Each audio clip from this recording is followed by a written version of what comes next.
almost gotten a feeling of superiority from the quarterback. It seems like he's cool and calm out there, and even though he's been under pressure several occasions, he's come up with a good play. Okay, Cullison from his own, from Millsap's 35.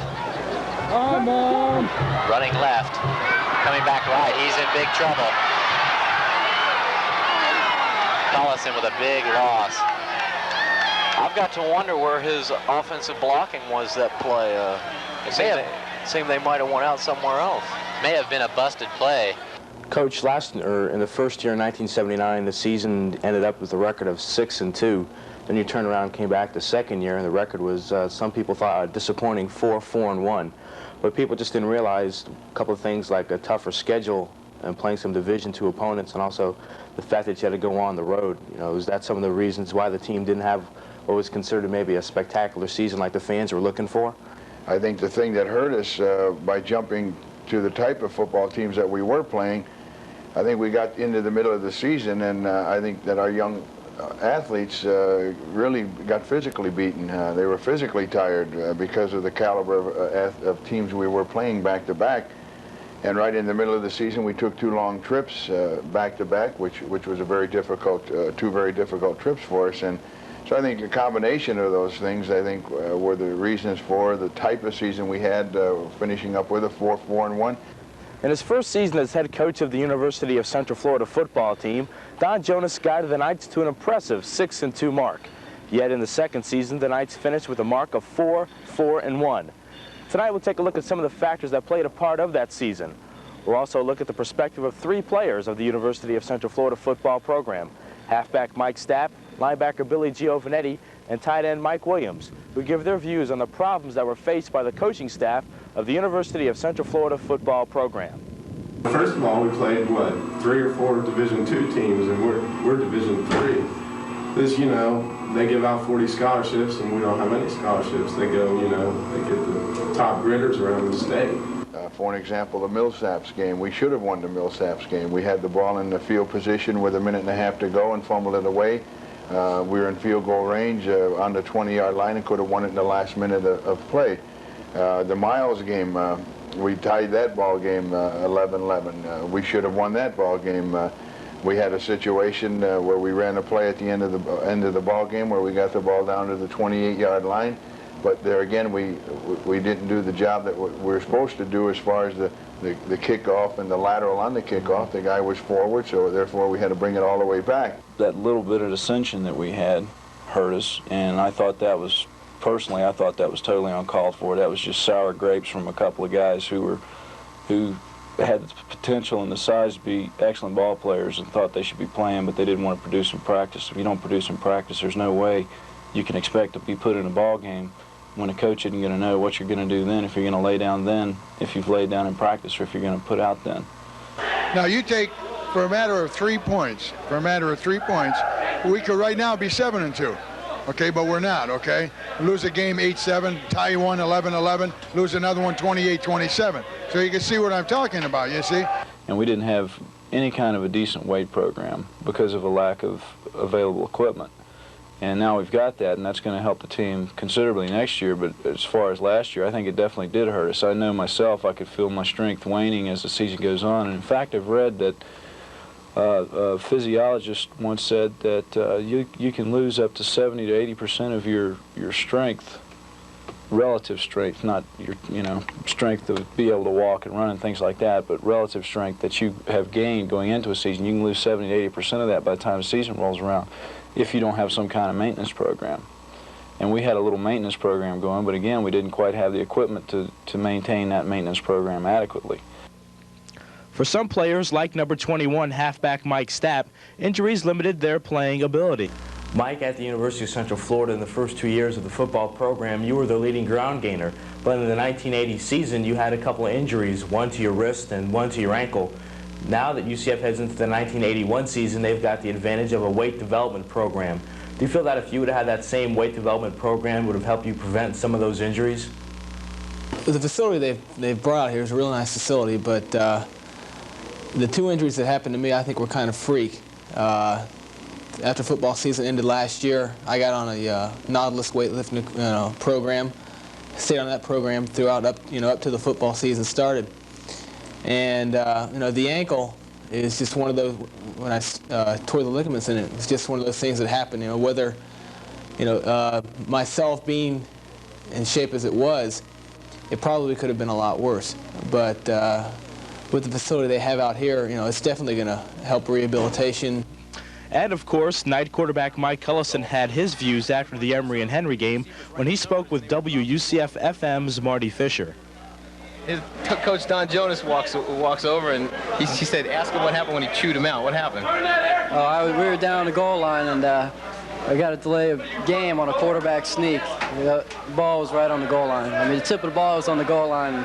I took too much time calling the play, and he didn't like it too much. I don't think so. He tells me, relax. I said, relax. Can you relax on the goal line? Well, you see the play we had to come up with to score, though, eh?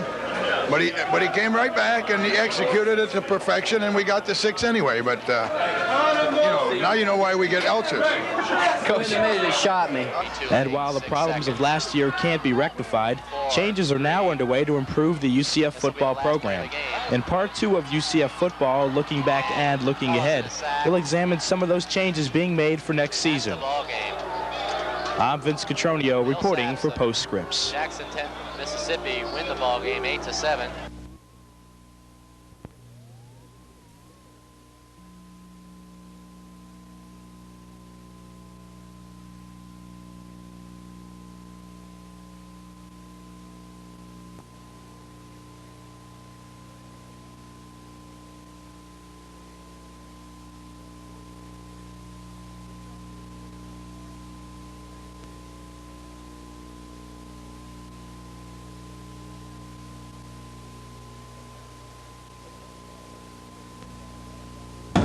In part 1 of UCF Football, Looking Back and Looking Ahead, we examined some of the problems the team ran into in its second season.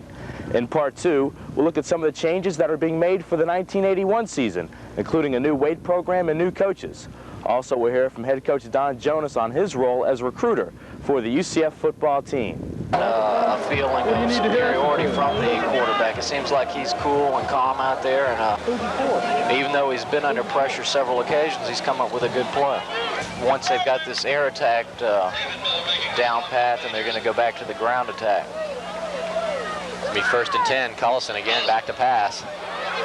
Under some pressure, and Frelick's got it.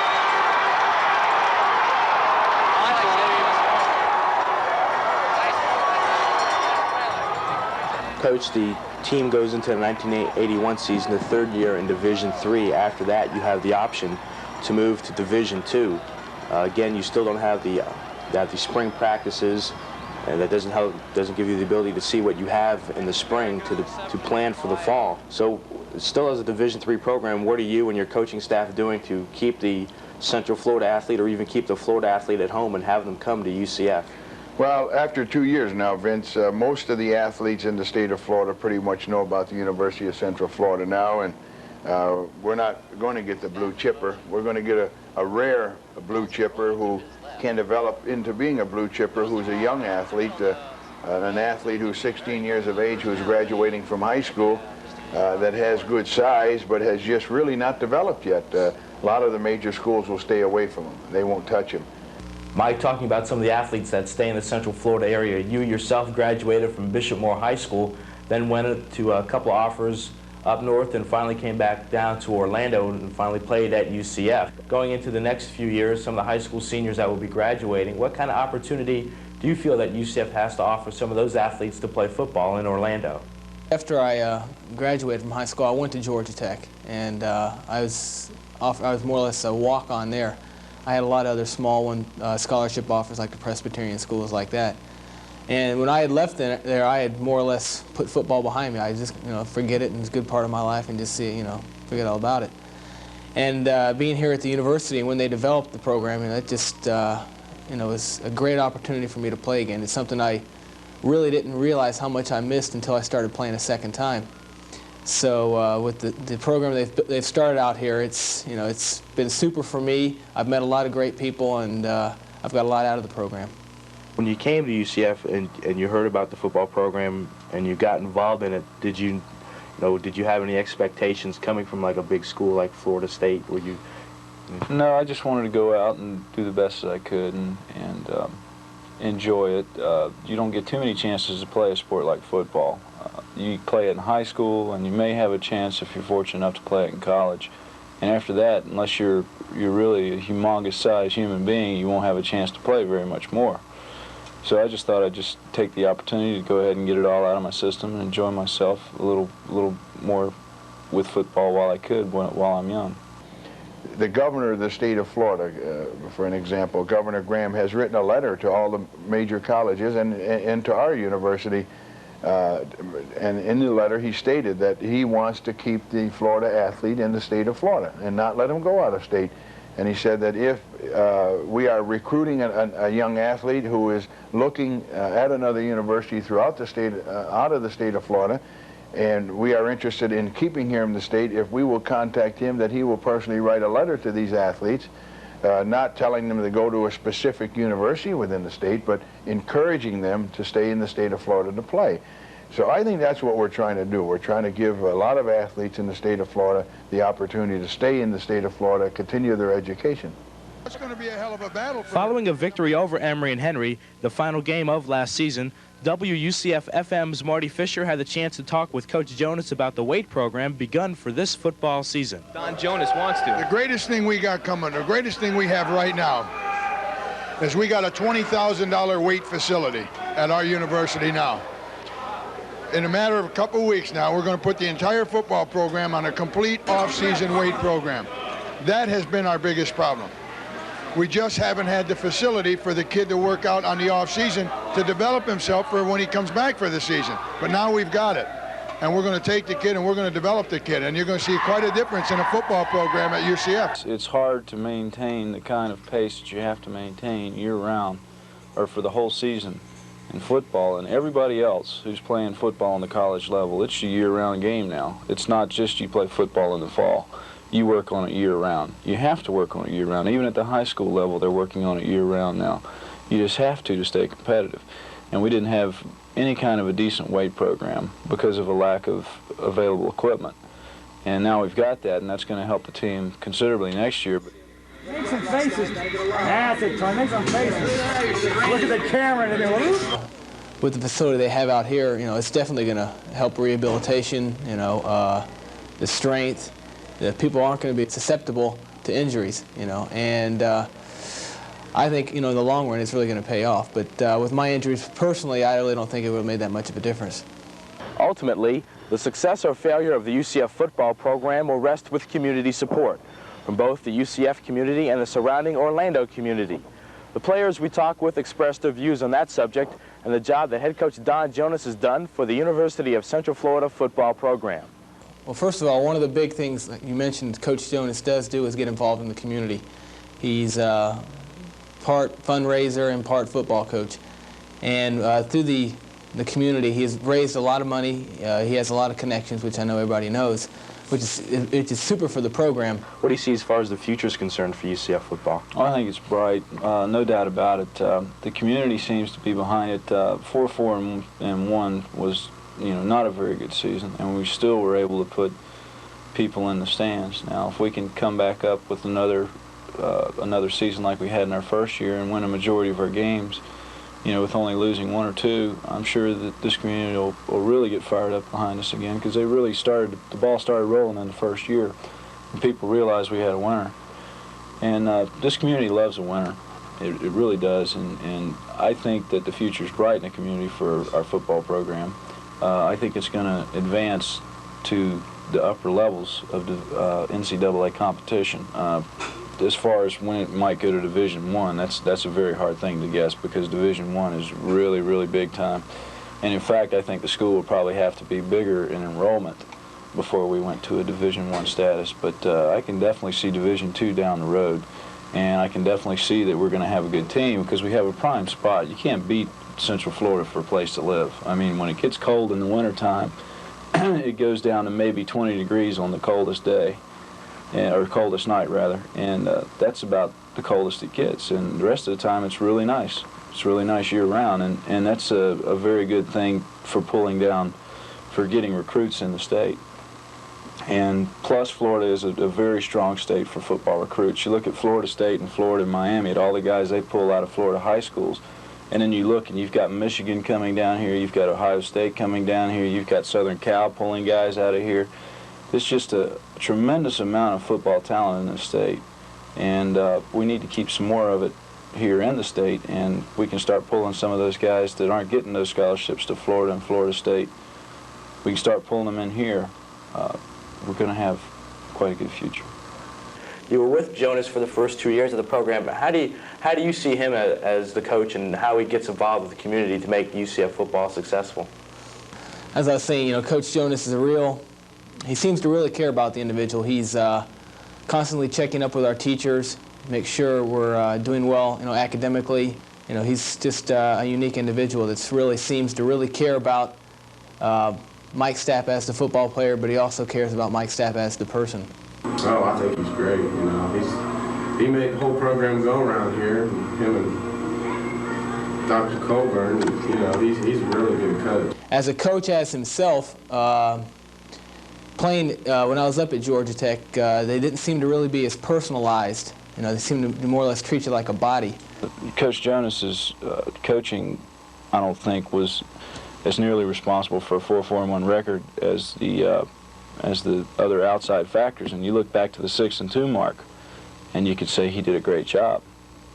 And people that want to blame a one-loss record right on the coach, they could look at the 4-4-1 and say, oh, well, look at this is terrible. Well, in fact, there's a lot of other factors here that have to be considered, and I think a better test or a better show of his ability was in that 6-2 initial season, which is no easy task when you consider the fact that he had to bring together a bunch of guys who have never played together. Most of us had never even known each other. And then in the matter of, we don't have any spring practice, so in the matter of that time we get in the summer before the season starts to put together a team, he managed to put together a team and put us on the field and get a 6-2 record out of it. So I think the addition of Sammy Weir, though, is going to help quite a bit. It'll enable Coach Jonas to delegate some of the other things that he has had to do before. He can delegate some of those things and be able to have a better overall picture of what's going on, and I think it's definitely going to help the program. In a few months, the UCF Knights will be practicing right here on this field for the 1981 season. The coaches and the players would have already put the 1980 season behind them. And with some hard work and some dedication, the UCF Knights hope to make the 1981 season the most successful ever at the University of Central Florida. Reporting for Postscripts, I'm Vince Cotronio.